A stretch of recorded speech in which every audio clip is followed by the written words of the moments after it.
हरिओम जी, नमस्ते सभी को। हरिओम प्रभु जी। वर्णानामर्थसङ्घानां रसानां छन्दसामपि मङ्गलानां च कर्तारो वन्दे वाणी विनायको भवानी शङ्करो वन्दे श्रद्धा विश्वासरूपिणो याभ्यां विना न पश्यन्ति सिद्धा स्वान्तस्थमीश्वरम् वन्दे बोधमयं नित्यं गुरुं शङ्कररूपिणम् यमाश्रितो हि वक्रोऽपि चन्द्र सर्वत्र वन्द्यते सीताराम गुणग्राम पुण्य आरण्य विहारिणो वन्दे विशुद्ध विज्ञानो कवीश्वर कपीश्वरो उद्भव स्थिति संहारकारिणी क्लेशहारिणी सर्वश्रेयस्करीं सीतां नतोऽहं रामवल्लभाम् यन्मायावसवर्ति विश्वमखिलं ब्रह्मादिदेवासुरा यत्सत्त्वात् अंशेव भाति सकलं रज्जो यथा अहिर्भ्रमः यत्पादप्लवमेकमेव हि भवाम्बोधे स्थितिर्षावताम् वन्देऽहं तमशेषकारणपरं रामाख्यमीशं हरिम् नानापुराणनिगमागमसम्मतं यत् रामायणे निगदितं क्वचिदन्यतोऽपि स्वान्तसुखाय तुलसीरघुनाथगाथा भाषानिबन्धमतिमञ्जुलमातनोति। श्री रामचरितमानस में हम लोग अयोध्या कांड और अयोध्या कांड के अंतर्गत दशरथ जी की महाराजा दशरथ जी की मृत्यु के उपरांत भरत जी आए। भरत जी ने दशरथ जी की अंत्येष्टि क्रियाक्रम किए। उसके बाद में शुभ दिन देख के वशिष्ठ जी ने एक सभा बुलाई जिसमें सारे मंत्री, सारे सचिव, सारे महाजन, नगर के अच्छे गणमान्य व्यक्ति सब एकत्रित हुए हैं। और उसमें वशिष्ठ जी ये कह रहे हैं कि हम लोगों को अब शोक नहीं करना चाहिए दशरथ जी के लिए, क्योंकि दशरथ जी ने अपने जीवन पर्यंत बहुत धर्मात्मा राजा थे और भगवान स्वयं जिनके यहाँ पुत्र के रूप में आए ऐसे राजा थे। और मृत्यु में भी उन्होंने भगवान से अपना जो स्नेह था कि भगवान के बिछुड़ते ही उनकी मृत्यु हुई, तो उन्होंने एक सच्चा प्रेम भगवान के प्रति निभाया। इसलिए दशरथ जी के बारे में शोक नहीं करना चाहिए। शोक किन के बारे में करना चाहिए ये बताया कि अगर कोई सन्यासी है लेकिन उसमें वैराग्य नहीं है, उसके बारे में सोच करना चाहिए, वो सोचनीय है। यदि कोई गृहस्थ है लेकिन वो साधुओं की सेवा नहीं कर रहा, ब्रह्मचारियों की सेवा नहीं कर रहा, तो उनको सोचना चाहिए। अगर कोई ब्राह्मण है लेकिन विषयों में लिप्त है, उसके लिए सोच करनी चाहिए। क्षत्रिय राजा है लेकिन नीति नहीं जानता, प्रजा प्राणों की तरफ नहीं है, उसके लिए विचार करना चाहिए, लेकिन राजा दशरथ के लिए विचार नहीं करना चाहिए, क्योंकि दशरथ जी के गुणगान तो विधि हरिहर सुरपति दिशिना था, ये सब दशरथ जी के गुणगान करते हैं। अब वशिष्ठ जी कह रहे हैं भरत जी से कि जिस वचन के कारण राम जी वन में गए, जिस वचन के कारण दशरथ जी ने अपने प्राण त्याग दिए, अब भरत जी से कह रहे हैं कि वो वचन आप पूरा कीजिए। सब प्रकार भूपति बड़ भागी, बादि विषाद करिए तेहि लागी, सिर धरि राज रजायुष करऊ। अब दशरथ जी का वचन है, इसलिए आप इस वचन को सिरोधार्य करके और अयोध्या का राज्य संभालिए। और इसमें कोई दोष नहीं है, जिसको राजा, जिस भी पुत्र को राजा राज्य देना चाहे दे सकता है, इसलिए आपको अब राज्य संभालना चाहिए। निपई वचन प्रिय नहीं प्रिय प्राणा, दशरथ जी ने तो वचनों के लिए प्राण त्याग दिए। प्राण भी प्रिय नहीं थे, लेकिन वचन प्रिय थे, तो अब पिता के उस वचन को आप पूरा कीजिए।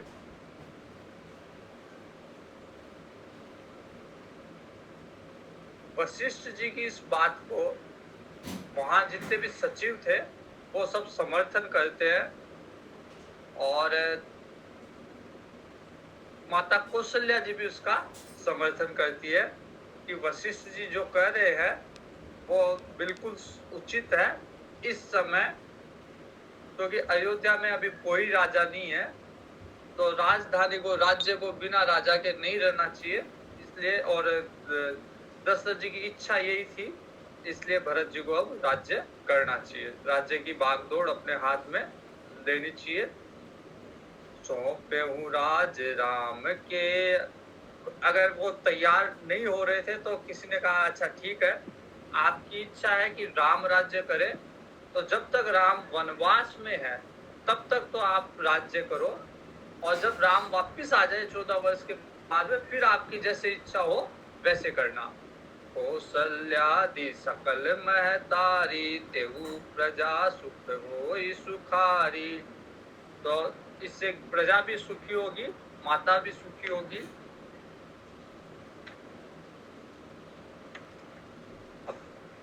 जब सबने अपनी बात कह दी तो फिर भरत जी कह रहे हैं, इत हमारे सिय पति सेवकाई, सोहरि लीन मात कुटिलाई।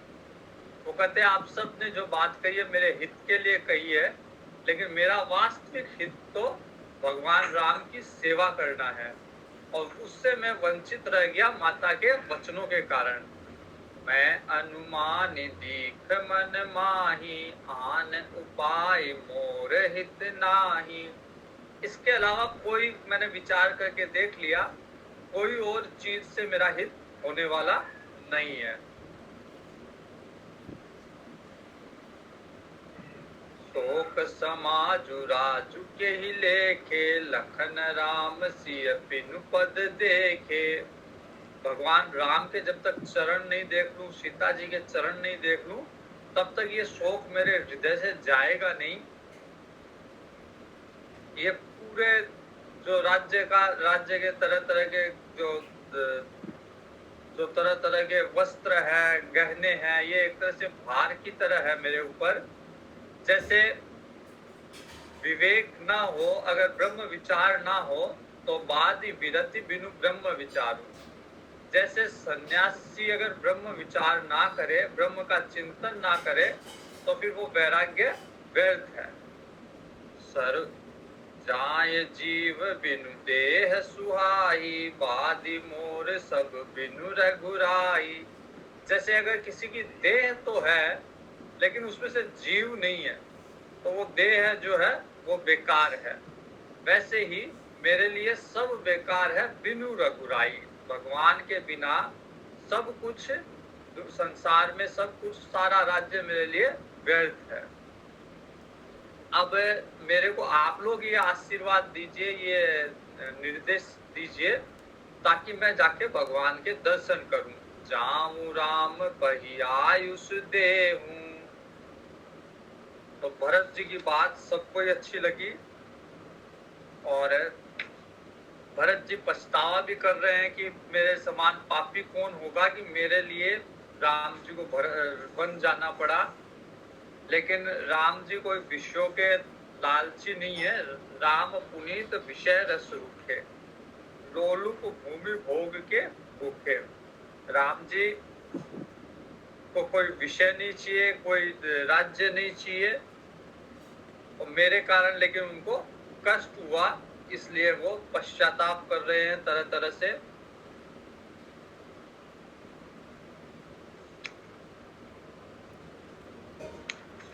और अंत में जब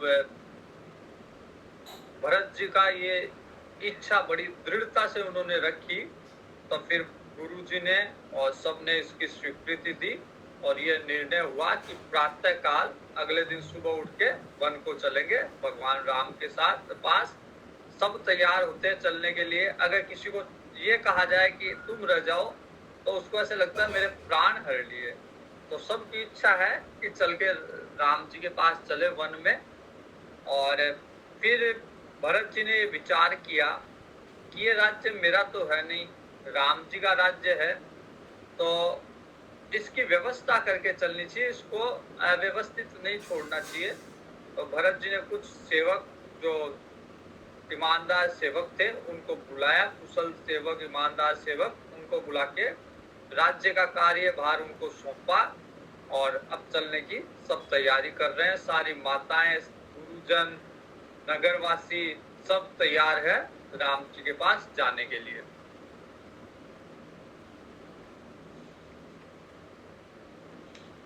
सकल चले कर साजी, साज ही साजू। तो दूसरे दिन प्रातः काल को सब अपने तैयारी करके और राम जी के पास जा रहे हैं। चरहु सो संपत्ति सदन सुख, ये दोहा नंबर है 185 अयोध्या कांड। महत्वपूर्ण दोहा है। जरहु सो संपत्ति सदन सुख, सुहृद मातु पितु भाई। सन्मुख होत जो राम पद, करे न सहस सहाय। बाबा तुलसीदास जी कहते हैं कि वो संपत्ति, वो मित्र, वो माता पिता, वो भाई, वो ये सब जरम सो संपत्ति सदन सुख, ये सब जलाने योग्य है यदि, अर्थात ये सब व्यर्थ है यदि वो राम के मिलन में सहायता ना करे। अगर कोई संपत्ति, कोई माता पिता, कोई बंधु, कोई परिवार वाला भगवान के मिलन में बाधा उत्पन्न कर रहा है, तो इसका मतलब वो व्यर्थ है। एक बार मीराबाई जी ने तुलसीदास जी को पत्र लिखा था, उसमें उन्होंने लिखा था कि परिवार वाले भगवान से भक्ति में बाधा उत्पन्न कर रहे हैं। तो तुलसीदास जी ने यही इसी तरह का एक दोहा मीराबाई को लिखा। छंदावली में है शायद, वो विनय पत्रिका में है वो दोहा।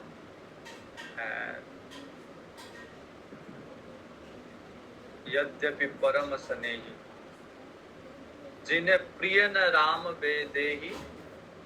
विनय पत्रिका का है ये दोहा। जिन्हें प्रिय न राम वेदेही, तजिय कोटि बैरी सम, यद्यपि परम स्नेही। तो यदि जिसको राम और वैदेही, भगवान राम, सीताराम प्रिय ना हो, उनको कोटि दुश्मनों की तरह त्याग कर देना चाहिए, भले ही वो परम स्नेही हो। तो इस तरह सब भगवान के पास जाने के लिए तैयार है। और पूरी भरत जी को लग रहा था और भरत जी की इच्छा थी कि वन में ही चल के भगवान का राज्याभिषेक किया जाए। तो राज्याभिषेक की पूरी तैयारी करके, पूरी चतुरंगिनी सेना लेके क्योंकि राज्याभिषेक होगा तो वहां पे सेना जो है वो भगवान का अभिवादन करेगी, सलामी देगी। पूरी सेना लेके राज्याभिषेक की पूरी तैयारी करके और माता को, गुरु जी को साथ लेके और वन में चले राम जी से मिलने के लिए। कहेहु लेहु सब तिलक समाजु, बनहि देव मुनि राम ही राजू। वन में ही वशिष्ठ जी राज्याभिषेक करेंगे, इसलिए सारा साथ सामान ले लो राज्याभिषेक का। तो सब रथ में चढ़ के, पालकी में चढ़ के, रथ में चढ़ के जा रहे हैं। भरत जी पैदल ही जा रहे हैं, क्योंकि भरत जी के मन में ये है कि मेरे कारण राम जी को पैदल चलना पड़ रहा वन में, तो मैं अब रथ पे या घोड़े पे कैसे सवार हूँ, इसलिए वो पैदल ही जा रहे हैं। इतने में कौशल्या जी बुलाती है भरत जी को और बुला के कहती है कि तेरे कारण सबको तकलीफ होगी, फिर सब पैदल चलने लग जाएंगे, इसलिए किसी रथ में बैठ जा। तात चढ़ऊ रथ बलि महतारी, होई प्रिय परिवार दुखारी।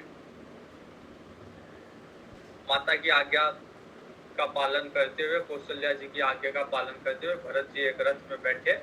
और वैसे ही वो जैसे राम जी गए थे वैसे ही प्रथम दिवस तमसा नदी के पास आए पहले दिन, दूसरे दिन गोमती के पास आए और तरह तरह के सब सारे नगरवासी राम जी से मिलने के लिए तरह तरह के नियम व्रत का पालन कर रहे हैं। अपने भोगों का त्याग दिया सबने। सही तीर बसी चले बिहाने, सिंह पेरपुर सब नियराने। और अब वो सिंह पेरपुर आ गए।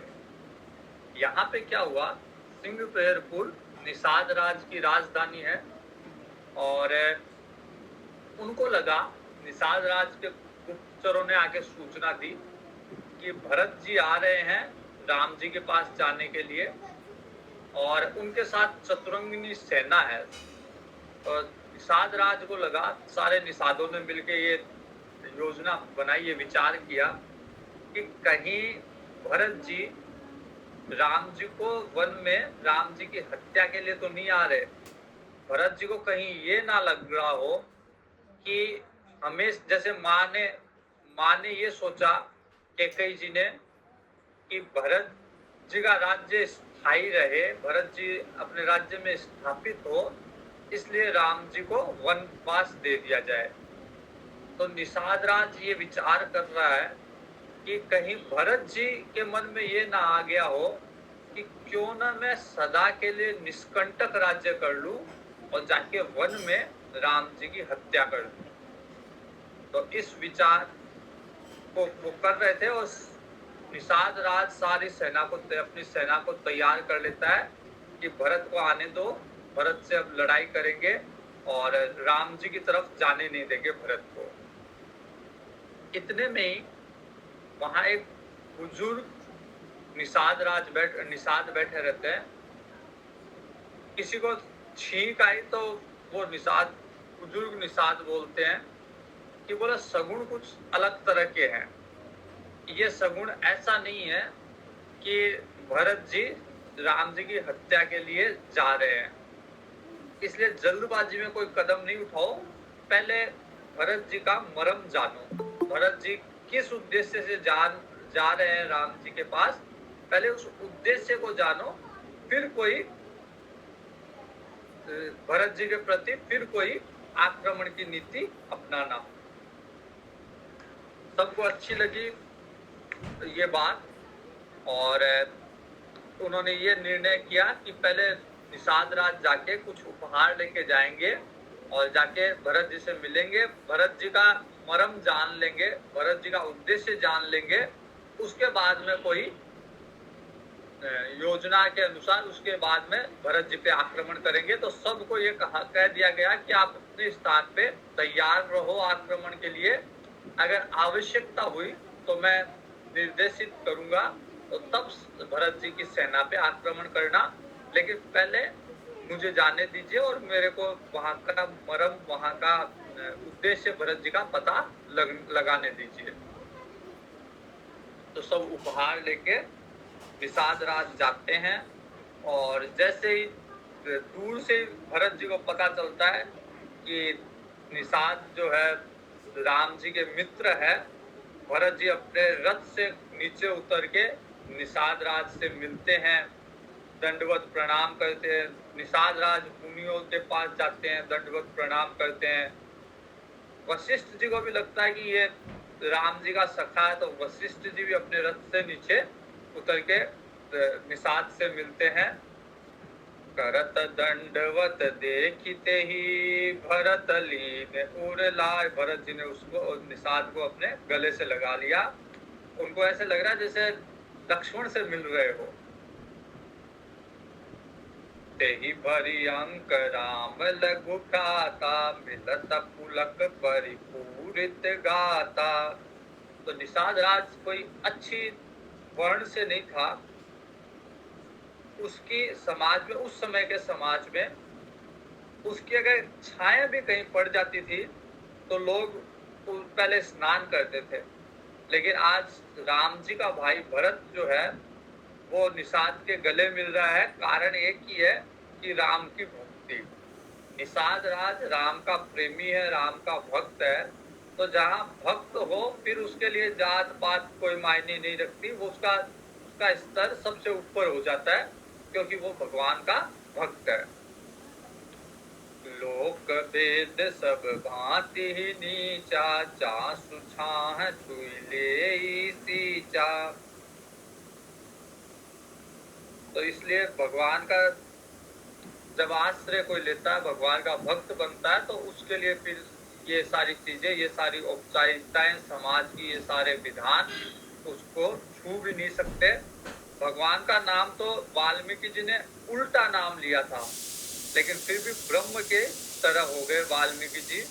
उल्टा नाम जपत जग जाना, वाल्मीकि भय ब्रह्म समाना। वाल्मीकि जी को राम राम नहीं आया तो मरा मरा मरा मरा जपने लग गए। लेकिन उस मरा मरा के जपने से भी वाल्मीकि जी ब्रह्म के समान हो गए। तो भगवान के नाम की और भगवान के प्रेम की इतनी महिमा है।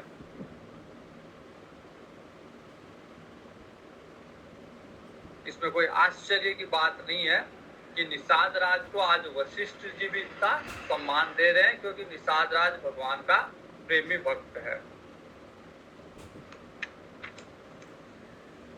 निषाद राज समझ गया कि भरत जी का जो प्रेम है भगवान के प्रति, उसका वर्णन नहीं किया जा सकता, इतना गहन प्रेम है। तो निषाद राज भरत जी को सिंहबेरपुर लेके आए। सिंहबेरपुर भरत तीख जब, भेषनेह सब अंग शिथिल तब। तो निषाद राज ने कंद मूल फल सारे भरत जी को, सारी सेना को अर्पित किए। भरत कहेउ सुर सरि तव रेनु, सकल सुखद सेवक सुर धेनु। जोरी पानी बर मांग हुए हु, सिय राम पद सहज सन। भरत जी ने भी गंगा जी के तट पे जाके गंगा जी से प्रार्थना की कि एक ही वरदान मेरे को चाहिए कि मेरा स्नेह भगवान राम के और सीता जी के चरणों में रहे। बस यही मेरे को वरदान चाहिए आपसे।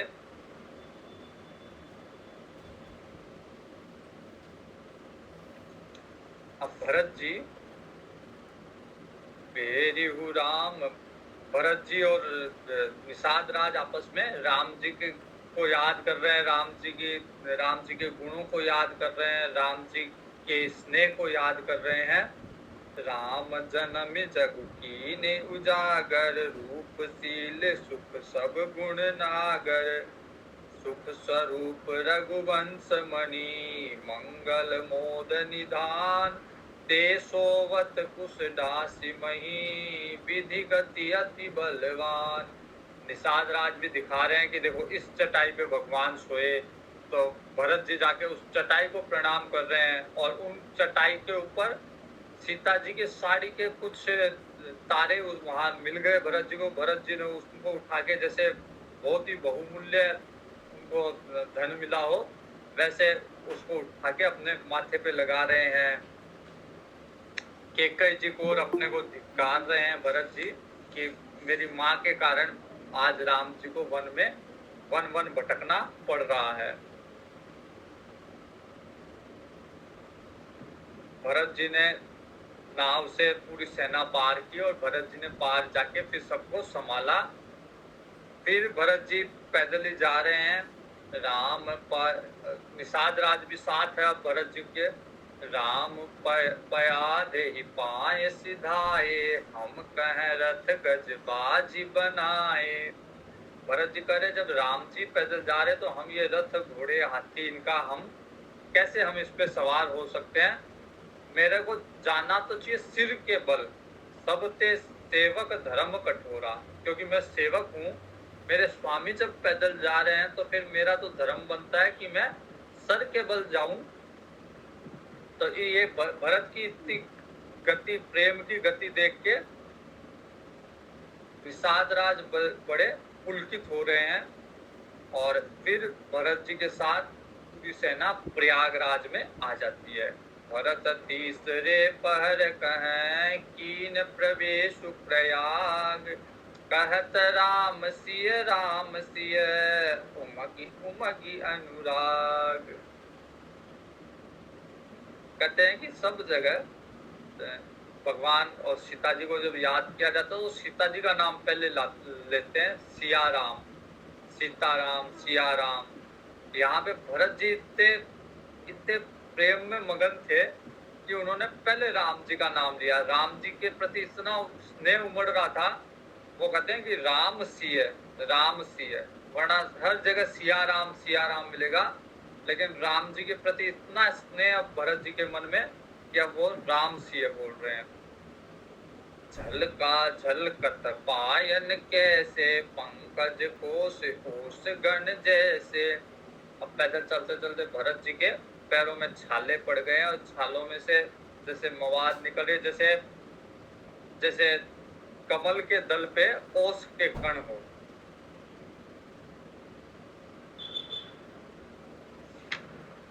प्रयागराज में भरत जी ने प्रयाग से संगम से जहाँ तीनों नदियां गंगा यमुना सरस्वती मिल रही है, वहां जाके प्रयाग से याचना की। कहते कि हालांकि मैं क्षत्रिय हूँ, मेरा धर्म नहीं है मांगना, लेकिन आज जो होता है, परेशान होता है, वो कुछ भी कर सकता है। तो आज मैं मेरा क्षत्रिय धर्म को भूल के मांगहूं भीख त्यागी निज धर्म, मैं मेरे धर्म को भूल के, क्षत्रिय धर्म को भूल के आज भीख मांग रहा हूँ, भिक्षा मांग रहा हूँ आपसे। आरत काह न करई कुकर्म, क्योंकि आर्त व्यक्ति, परेशान व्यक्ति कुछ भी करने को तैयार हो जाता है। बहुत ही प्रसिद्ध दोहा है ये, 204 नंबर। अर्थ न धर्म न काम रुचि, गति न चहु निर्वाण, जन्म जन्म रति राम पद, यह वरदानु नयान। भरत जी मांग रहे हैं प्रयागराज से, संगम से, कि मेरे को अर्थ नहीं चाहिए, मेरे को धर्म नहीं चाहिए, मेरे को काम में कोई रुचि नहीं है, मेरे को मोक्ष भी नहीं चाहिए।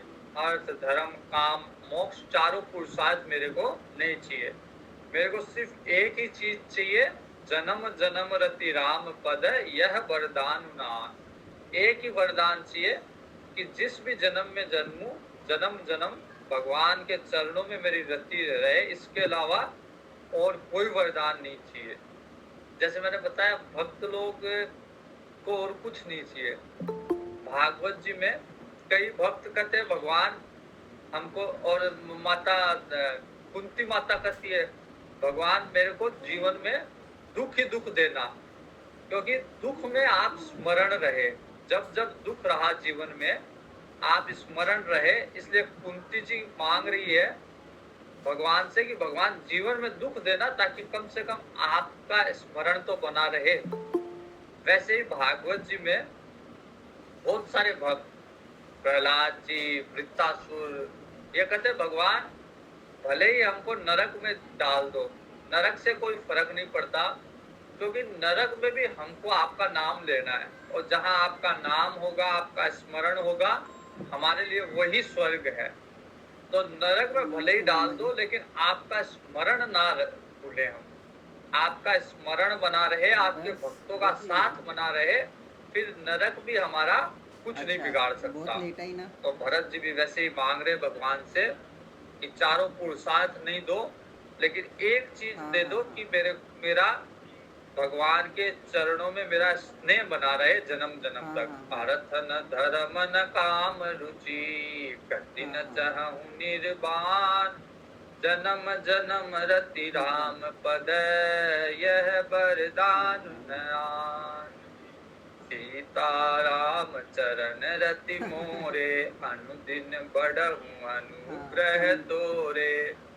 आपकी कृपा से भगवान के चरणों में मेरी रति, मेरा प्रेम हाँ प्रतिदिन बढ़ता ही जाए, इस तरह का वरदान मांगा हाँ भरत जी ने संगम से। हाँ और हाँ लोग कह रहे हैं संगम संगम की तरफ से, संगम ठीक कह बात रहा है। है, तात भरत तुम सब विधि साधु, राम चरण हाँ अनुराग अगाध। हाँ कि भरत जी आप तो हर तरह से साधु हो, भगवान के ठीक चरणों में बात है। आपकी प्रीति इतनी है जिसकी कोई सीमा सही नहीं बात है। तनु पुल केहू ही हर्ष, सुनी बेनी बचन अनुकूल। जब संगम के बेनी हाँ माधव के ये वचन सुने तो भरत जी का मन पुलकित हो गया। अब भरत जी भरद्वाज जी के आश्रम में आए। हाँ भरद्वाज जी के आश्रम में जब भरद्वाज जी को पता चला हम्म। कि भरत जी आए हुए हैं, वो तो भरद्वाज जी कहानी खुद खत्म। गए भरत जी को लेने के लिए, भरत जी का स्वागत किया। और भरद्वाज जी कहते हैं कि व्यर्थ में भरत जी, अब व्यर्थ में ग्लानि मत करो, माँ कैकेयी का कोई दोष हाँ नहीं है। माँ कैकेयी की गिरा तो वाणी तो सरस्वती जी फेर के चली गई थी। हाँ ठीक बात तुम है। ग्लानि जिय जनी करहूं, समुझ मात कर तूती, तात के कही दोष अच्छा नहीं, कही गिरा मती धूती। कैकेयी जी की मति, कैकेयी जी की बुद्धि तो सरस्वती जी देवताओं की प्रेरणा से अच्छा अच्छा, समझ सरस्वती गयो, जी फन फेर सेल गई। पेटल। बाकी कैकेयी जी का कोई दोष नहीं है, इसलिए हाँ वो अपने फन आप को सेल दोषी पेटल मत है जो मानो, मैं किए कैकेयी जी मेलोग को राखी तो दोषी कोनी ऑर्डर मत करा, मानो। पर बर्थडे का केक वगैरह जरूर मंगवा। और संसार में हाँ बुके, यदि एनिवर्सरी कोई भी वगैरह का वह बुक ये करके कहेगा डिलीवर करवावा। कि भरत जी इस कार्य में संलिप्त है या भरत जी का दोष हाँ है, तो उसके समान पापी संसार में कोई नहीं होगा, वो सबसे बड़ा पापी है। और दिवाली पर जहाँ क्लाइंटा ने भरद्वाज जी गिफ्ट ने इस वगैरह तरह भेजने से होगा तो भी सब ऑर्डर बुक सांत्वना दी, करवावा। समझाया भरत जी को। हाँ करते हु राजु न तुम ही नहीं दोषु, राम हाँ ही होत हाँ सुनत संतोषु। भरद्वाज जी कहते हैं कि यदि तुम तो राज्य भी करते, अयोध्या का राज्य भी संभालते, तो तुमको कोई दोष नहीं हम्म, था। और राम जी को भी बड़ा संतोष होता, राम जी भी बड़े प्रसन्न ठीक बात होते है। कि मेरा भाई भरत भरत हाँ अयोध्या का आज राजा की बना जगह है। कोई बात रही तो नहीं। आपको तो पिता ने कहा था, तो पिता की वाणी, पिता के वचन पूरा करना तो पुत्र का हाँ धर्म है। इसलिए यदि आप यहाँ नहीं आते और अयोध्या का राज्य करते, तब भी आपके लिए उचित ही था, कोई दोष नहीं था। लेकिन आपके मन में, आपके हृदय में राम के प्रति इतना स्नेह है और आजकल कि टाटा आप जन्मदिन राम के हर महीना पास भी जा कोई रहे तो हैं। मना रहे। आपके जितना बड़ा प्रेमी और राम से कौन होगा, लेकिन राम के हृदय में भी आपके प्रति उतना ही प्रेम है। और ये मर्म मैंने जब जाना कि जब भाई राम जी आगला का तो कोई त्रिवेणी का फायदा है, स्नान कर भरद्वाज रहे जी थे, का उस न समय बुलावे बांका कौन कोई राम फायदा जी नहीं। ने जो बातें कही, उससे मेरे को लगा कि राम जी यदि सबसे ज्यादा स्नेह किसी से करते हैं हाँ तो वो भरत जी आपसे करते हैं। सुनहु भरत रघुबर मन बाही, प्रेम पात्रु तुम सम को ना। तुम्हारे समान और कोई, राम जी के मन में और कोई प्रेमी नहीं है। राम जी सबसे ज्यादा अगर स्नेह करते हैं तो भरत तुमसे करते हैं। तुम कहूँ भरत कलंक यह, ठीक बात। हम सब कह उपदेश, राम भगति रस सिद्धि हित, हाँ सही भाय बात है। समौ गणेश। तुम तो कहते हो भरत की ये मेरे ऊपर कलंक है, ना अभी करे बोलो। लेकिन ये हम सब के लिए उपदेश है। किस तरह से भगवान की भक्ति की जाए, किस तरह से भगवान की भक्ति के लिए राज्य को भी छोड़ दिया जाए, सारे भोग विलासों को छोड़ दिया जाए, ये लोग तेरे से भरत जी को कह रहे, भरद्वाज जी ये आपसे सीखेंगे लोग। तो ये समय जो है एक तरह से श्री गणेश है राम की भक्ति करने वालों के लिए। तो आपके माध्यम से लोग ये जानेंगे कि राम की भक्ति किस तरह से की जाए। तो ये समय कोई कलंक नहीं है, ये शुभ समय है। 12 अगस्त से 19 अगस्त के बीच में अप्लाई कर सकता मेरे उप भागीरथ सुर सरियानी सुमिरत सकल सुमंगल। फिर गंगा जी के बारे में बता रहे हैं कि भागीरथ जी कैसे गंगा जी को लेके आए और दशरथ जी को याद कर रहे हैं भरद्वाज जी। और फिर भरद्वाज जी बहुत ही अच्छी बात कर रहे हैं। सुनहु भरत हम झूठ न कहीं, उदासीन तापस बन रही। कि भरत सुनो एक बात ध्यान से, हम उदासीन है, सन्यासी, हम झूठ नहीं बोलते। तो हमको क्या लेना देना, हम किस लिए झूठ बोलेंगे, उदासीन वन में रहते हैं। एक बात मैं कह रहा हूँ वो सत्य बात है। सब साधन कर फल सुहावा, लखन राम सिय दर्शन पावा। कि हमने जितनी भी तपस्या की है, जितने भी व्रत धर्म का पालन किया है, उसका फल हमें मिला कि राम जी और लक्ष्मण जी सीता जी के दर्शन मिल गए हमको। लेकिन उस दर्शन का फल मिला कि आपके दर्शन मिले। मतलब जितने भी तपस्या का फल ये होता है, तपस्या का फल ये होता है कि भगवान के दर्शन, और भगवान के दर्शन का फल ये होता है कि भक्त के दर्शन। तो भरद्वाज जी कहते हैं, ते ही फल कर फल दरस तुम्हारा, सहित प्रयाग सुभाग हमारा। ये जितने राम जी के दर्शन हुए उसका फल मिला कि आपके दर्शन हो रहे हैं। और ये मेरे लिए नहीं, ये प्रयाग के लिए भी ये बड़ा भाग्य है, प्रयाग का भी, कि आप प्रयाग में आए। सारे भरत जी की जब इतनी बड़ाई सुनी, सारे सभासद, वहां मुनियों की सभा लगी हुई थी, सब प्रसन्न होते हैं। मुनि समाज तीरथ राजू, साचु सपत अघाई काजू। एहि थल जो किछु कहिए बनाही, एहि सम अधिक न अघ अधमाई। सारे मुनि समाज कह रहे हैं कि प्रयाग में कोई अगर झूठ बोलता तो उसके समान अधर्म नहीं है। लेकिन ये सत्य वचन है जो भरद्वाज जी कह रहे हैं कि राम जी के दर्शन का फल है आपका दर्शन। राम जी के दर्शन मिले, भगवान के दर्शन मिले, और भगवान के दर्शन का फल कि भक्त के दर्शन हो रहे हैं। राम विरह तज तनु छन भंगु, भूप सोच कर कवन प्रसंगु। अब भरद्वाज जी कहते हैं कि दशरथ जी के लिए भी आप विलाप ना करो, क्योंकि दशरथ जी ने राम जी के वियोग में प्राण त्यागे हैं। इसलिए दशरथ जी के लिए सोच करना ही नहीं चाहिए, विलाप करना नहीं चाहिए, क्योंकि उनको तो उत्तम गति वैसे ही प्राप्त हुई है।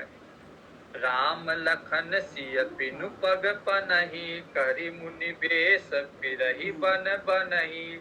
अब कैसे राम जी वन में घूम रहे हैं, भरद्वाज जी ने ये सारी बातें कही।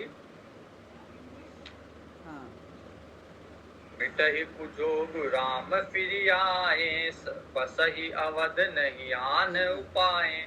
फिर कहते हैं कि थोड़ी अवधि का इंतजार करो, जैसे अवधि पूरी होगी राम जी वापिस अयोध्या में आ जाएंगे। अब भरद्वाज जी को लग रहा है कि भरत जी मेरे यहाँ अतिथि के रूप में आए हुए हैं। भरत जी के साथ पूरी सेना है, वशिष्ठ जी आदि गुरु है, माता कौशल्या जी आदि सब है। तो वशिष्ठ जी को लग रहा है कि इनको यहाँ पे रात को रुकाया जाए, और भरत जी वन में चल के आए हैं, श्रमित होंगे, श्रम लगा होगा इनको, तो कैसे भी इनका श्रम दूर किया जाए।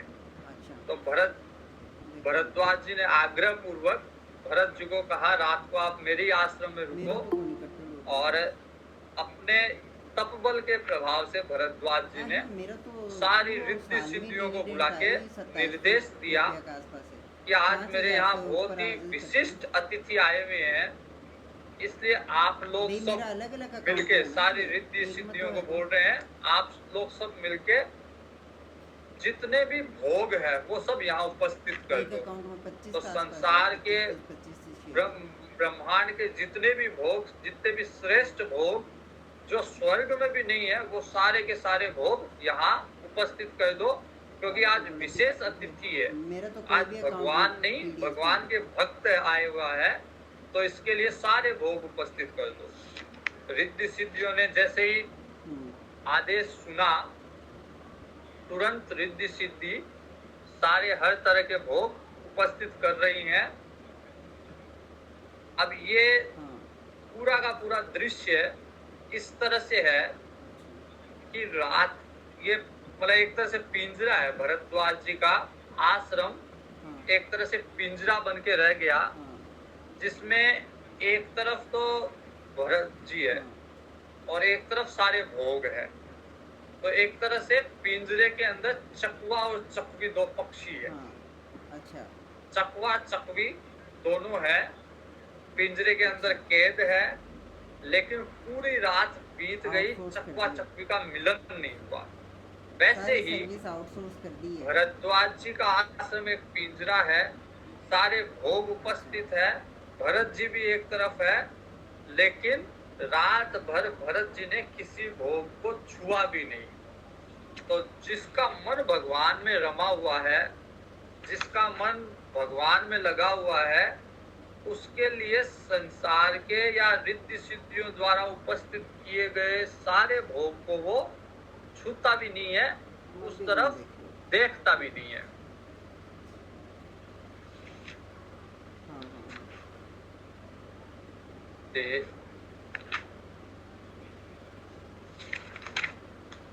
संपत्ति चकई भरत चक मुनि आयस खेलवार। मुनि ने भी ये खेल किया, ये एक आदेश देके, रिद्धि सिद्धियों का आदेश देके मुनि ने भी ये खेल किया।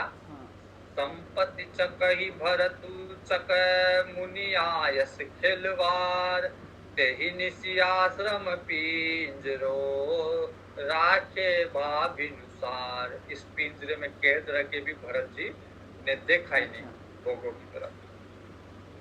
फिर भरत जी अब चित्रकूट की तरफ प्रस्थान कर रहे हैं, चित्रकूट जा रहे हैं। पथ गति कुशल सब लीने चले चित्रकूट ही चित्तदीने। भरद्वाज जी ने कुछ कुशल जो जंगल का रास्ता जानते थे, ऐसे लोगों को साथ दिया, और भरत जी अब चित्रकूट की तरफ जा रहे हैं। नहीं पद त्राण शीस नहीं छाया, न पैरों में चप्पल है, न सर पे कोई छाया है। पैदल तरह तरह के व्रत नियम का पालन करते हुए भरत जी राम जी से मिलने के लिए अब जा रहे हैं, भरद्वाज जी के आश्रम से निकल के चित्रकूट की तरफ। तो रास्ते में जितने भी जड़ चेतन जीव जंतु जो भी मिले, भरत जी ने उनसे पूछा राम जी के बारे में कि इसी वन से राम गए होंगे, आपने देखा था क्या, आपसे मिले होंगे राम जी। तो जिसने भी कहा कि भाई हमसे मिले थे, हमने देखा राम जी को, उसके पास रुक के भरत जी उससे सारी राम जी के बारे में पूछते हैं। राम जी कहाँ कहाँ रुके, उन स्थानों पे जाते हैं, वहाँ दंडवत प्रणाम करते हैं। भरत राम प्रिय कुनि लघु भ्राता, कस न होई मगु मंगल दाता।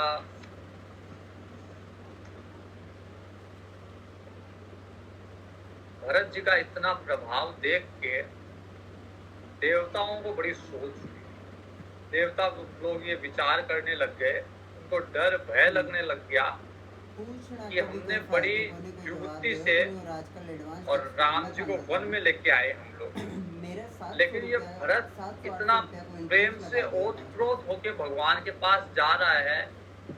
भगवान और सब कुछ कर सकते हैं, लेकिन अपने भक्त का प्रेम वो नहीं ठुकरा सकते। तो कहीं ऐसा ना हो कि मोह के तो बस वो या एक्स्ट्रा प्रेम पे के करनी वशीभूत जिसमें होके कोई भी और भगवान टिकट्स होंदे हो भरत के पर साथ अब वापिस 3 अयोध्या महीने हो लौट गए जाए। अच्छा मेरा तो मैं देवताओं को शेयर अब भी ये देखा चिंता हुआ 10 मिनट सताने के लग बाद गई कहीं एडवांस टेक्स्ट किया कि जमा करवा दो मन बेरू ये या भरत मार्केट कहीं में काम ना बिगाड़ दे हमारा। हमने बड़ी युक्ति से ये कार्य सिद्धि की पर तरफ का ले जा एडवांस रहे हैं, टेक्स्ट राम जमा जी को करवाते थे वन में लाए हैं। अब आगे योजना के हिसाब से राम जी को रावण से लड़ाएंगे, लेकिन कहीं ये भरत काम ना बिगाड़ दे, ये वापिस ना ले जाए राम जी को। गुरु सन कहे करिए प्रभु सोई, राम ही भरत ही भेंट न होई। तो सब जाके सारे देवता मिलके अपने गुरु बृहस्पति जी के पास जाते हैं और उनको कहते हैं गुरु जी कुछ ऐसा कीजिए ताकि ये भरत जी की और राम जी की भेंट ना हो, क्योंकि ये अगर मिल गए, राम जी और भरत जी मिल गए, तो फिर भरत जी वापस ले जाएंगे राम जी को। इसलिए ऐसा कुछ कीजिए कि इनकी आपस में भेंट ना हो। राम सकोची प्रेम बस, भरत सप्रेम पयोधि। बनी बात बिगड़न चाहती, करिए जतन छलु सोधी। कोई भी छल कपट भी करना पड़े तो कीजिए, लेकिन राम को भरत से मिलने मत दीजिए। जब देवताओं की ये बात सुनी तो बृहस्पति मुस्कुराने लग गए, बृहस्पति जी, और कहते हैं इंद्र की तरफ मुंह करके बोलते कि तेरे 1000 नेत्र है, सहस्त्र नोचन बिनु लोचन जाने, लेकिन मेरे को लगता है तेरे आंखें है ही नहीं। तू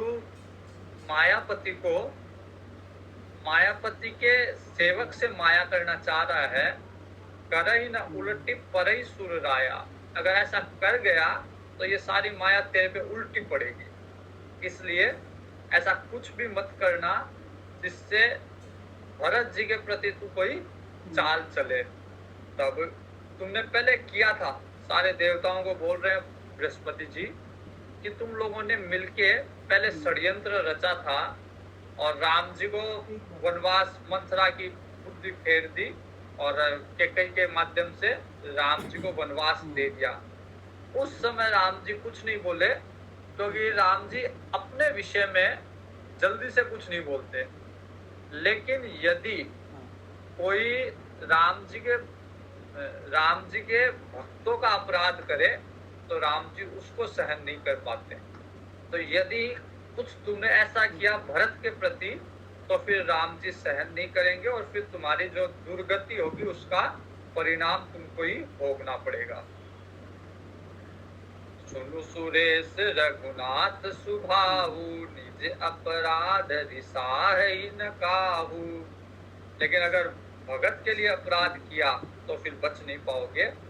और दुर्वासा का इतिहास बताया, कैसे राजा अम्बरीश के पास दुर्वासा जी गए थे और फिर भगवान का चक्र उनके पीछे लगा और वो सारे घूमते रहे, लेकिन उनको कहीं थाम नहीं मिला। अंत में उनको वापस अम्बरीश जी के पास आके ही उस चक्र से, भगवान के चक्र से पीछा छुड़वाना पड़ा। बृहस्पति जी कहते हैं डरो मत भरत जी से, भरत जी और राम जी में कोई अंतर है ही नहीं। मनहु न आनिए अमरपति, रघुबर भरत अकाजू। अजसु लोक पर लोक दुख, दिन दिन शोक समान। तो मन में भी ये मत लाओ कि भरत जी का कोई अकाज तुम करोगे, क्योंकि राम ही सेवक परम प्यारा। राम को सेवक बहुत बढ़िया लगते हैं, बहुत ही प्यारे लगते हैं। खुद के लिए कोई राग द्वेष नहीं है, कोई पाप पुण्य गुण दोष नहीं मानते भगवान। भगवान ने कर्म प्रधान सृष्टि कर रखी है, जो जैसा कर्म करता उसको वैसा फल भगवान देते हैं। कर्म प्रधान विश्व करी राखा, जो जस करई सो तस फल चाका। लेकिन इसमें भी भगवान अपने भक्तों का विशेष ध्यान रखते हैं। तदपि करहि सम विषम विहारा। कर्म प्रधान विश्व सही है ये बात, लेकिन अपने भक्तों के लिए भगत अभगत हृदय अनुसारा राम जी उसके हिसाब से सम और विषम व्यवहार कर जाते हैं। अगुण अलेप अमान एक रस, राम सगुण भय भगत अच्छा। प्रेम बस। राम जी निर्गुण हाँ। ब्रह्म है, वो सगुण बने ही भक्तों वो के तो लिए है, इंटरनेशनली है, इसलिए मैकडी है ना, भक्त से कोई चालाकी नहीं करो। मैकडोनाल्ड है ना वही को तो जुबिलियंट फूड आ तो रहा सारे देवता जब बृहस्पति जी की ये बात सुनी, हाँ। तो अब देवताओं ने बृहस्पति जी की मैकडोनाल्ड भी है, उपदेश के बाद में भरत मैकडोनाल्ड जी है की देखो, सेवकाई जुबिलियंट में फूड आ रहा सेवा है। में लग गए सारे देवता।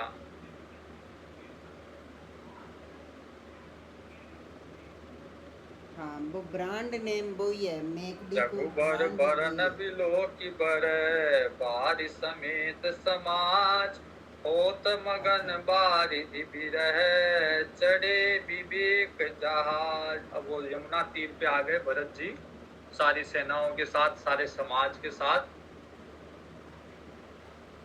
और यमुना तीर के बाद में हाँ। सारे वनवासी ये बातें कर रहे हैं कि ये तो लग तो रहे राम जी जैसे ही है।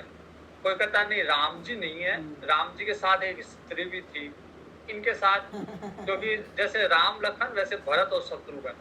तो वो कहते हैं कि दोनों राजकुमार लग तो वैसे ही रहे हैं, जैसे राम जी का श्यामल रंग वैसे ही भरत जी का श्यामल रंग, जैसे लक्ष्मण जी का घोर वर्ण वैसे ही शत्रुघ्न जी का घोर वर्ण। लेकिन इनके साथ कोई स्त्री नहीं है, फिर इनके साथ सेना इतनी भारी है, चतुरंगिनी सेना है इनके साथ, तो ये राम जी नहीं है। फिर कोई बोलता है राम जी नहीं है, राम जी के भाई भरत जी है। तो ये सारी बातें वनवासी कर रहे हैं, वनवासी भी भरत जी से मिलके बड़े प्रसन्न हैं, और भरत जी भी उनसे मिलके बड़े प्रसन्न हैं, क्योंकि वो लोग राम जी के बारे में बता रहे हैं कि हाँ इधर से ही गए थे, यहाँ रुके थे, इस पेड़ के नीचे रुके थे, ये सारा विवरण वो बता रहे हैं।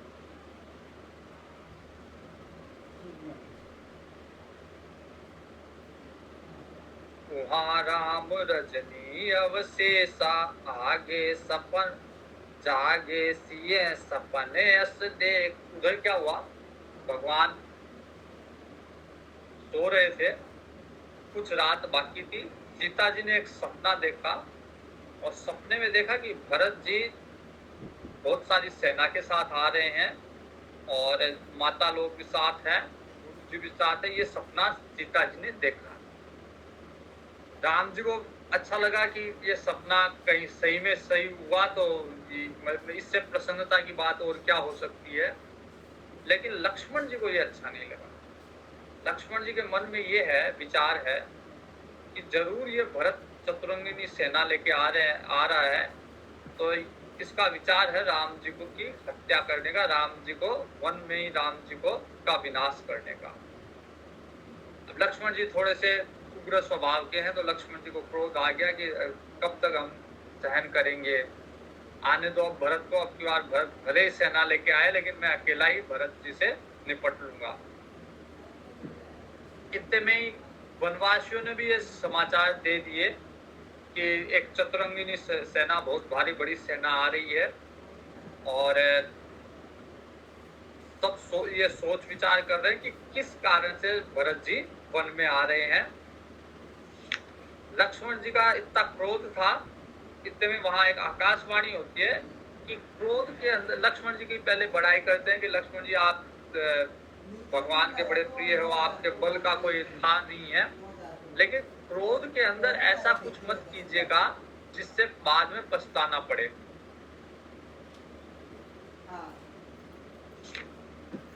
भगवान कहते हैं कि लक्ष्मण जो तू कह रहा है वो सही है, कि किसी को भी अगर कोई उपाधि मिल जाए, कोई पद मिल जाए, तो फिर उसके अंदर अहंकार आ जाता है।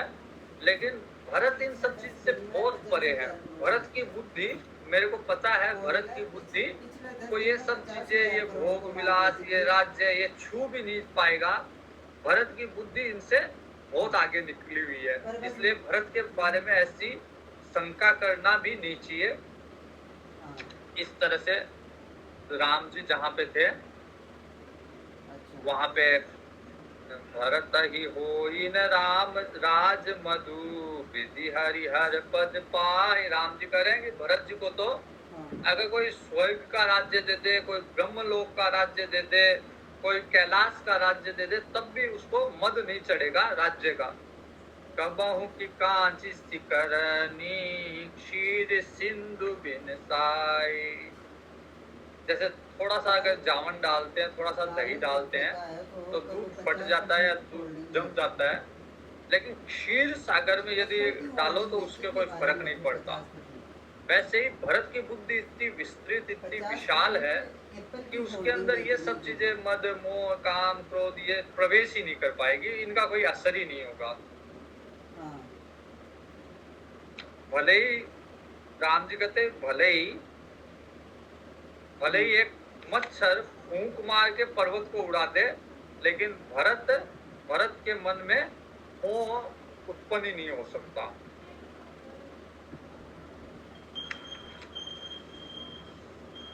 सरित समीप राखी सब लोगा, मागी मातु पुर सचिव नियोगा। चले भरत जह सिय रघुराई, साथ निषाद नाथ लघु भाई।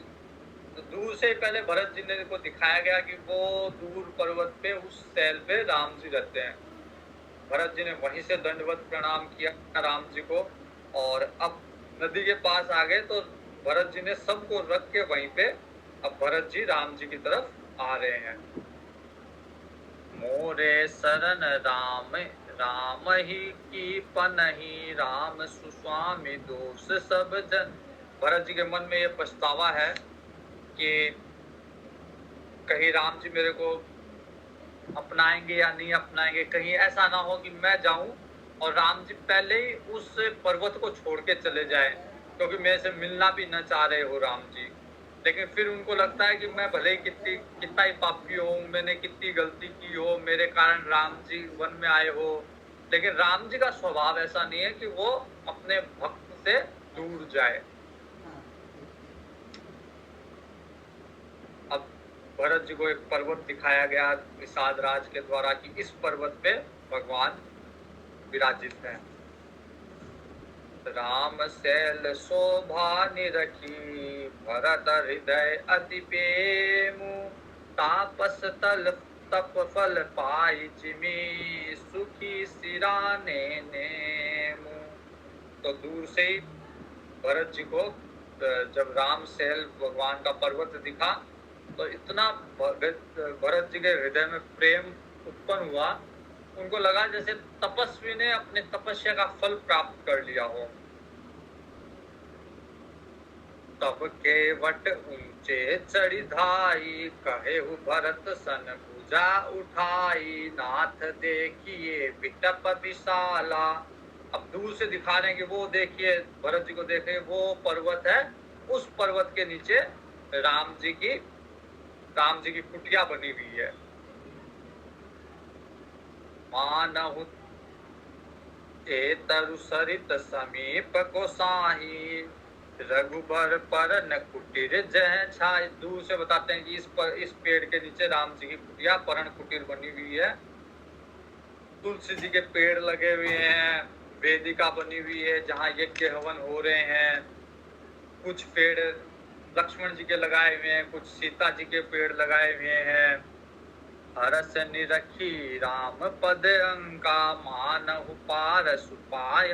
तो अब भरत जी जा रहे हैं, भरत जी को राम जी के चरण चिन्ह दिख गए। जैसे राम जी के चरण चिन्ह दिखे, भरत जी को लग रहा है जैसे कोई पारस मणि मिल गई हो उनको, जैसे कोई भिखारी को पारस मिल गया हो, ऐसे भरत जी को प्रसन्नता हो रही है। तो चरण चिन्हों की रज उठा के भरत जी अपने शीश पे धारण करते हैं। उधर क्या राम जी भगवान अपने आश्रम में, दूर से भरत जी ने राम जी का आश्रम देख लिया और दंडवत प्रणाम करते हुए दंडवत रूप में प्रवेश कर रहे हैं। उधर राम जी मुनि मंडली के साथ बैठे थे, यज्ञ हवन कर रहे थे। राम जी का मुंह था लक्ष्मण जी की तरफ और लक्ष्मण जी का मुंह था इधर भरत जी की तरफ। तो लक्ष्मण जी राम जी को बता रहे हैं कि भगवान प्रभु भरत आ गया।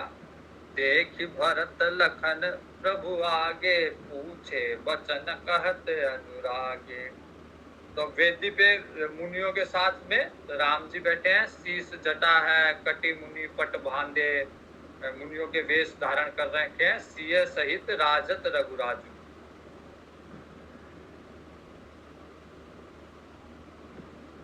तो लक्ष्मण जी ने कहा, उधर भरत जी कह रहे हैं, पाही नाथ कही पाही गोसाही, भूतल परे लपट की नाही। दंडवत जैसे लकड़ी की तरह एकदम सीधे गिर के दंडवत प्रणाम करते हैं भरत जी। और जैसे लक्ष्मण जी ने कहा कि प्रभु भरत आ गया, तो राम जी उठे राम सुनि प्रेम अधीरा, कह पट कह निसंग धनु तीरा। राम जी पूरे होशो हवास खोके उठे, कहाँ राम जी के पट है, कहाँ वस्त्र है, कहाँ उनके धनुष बाण है। राम जी को कोई होशो हवास ही नहीं है। भरत से मिलने के लिए राम जी उठे और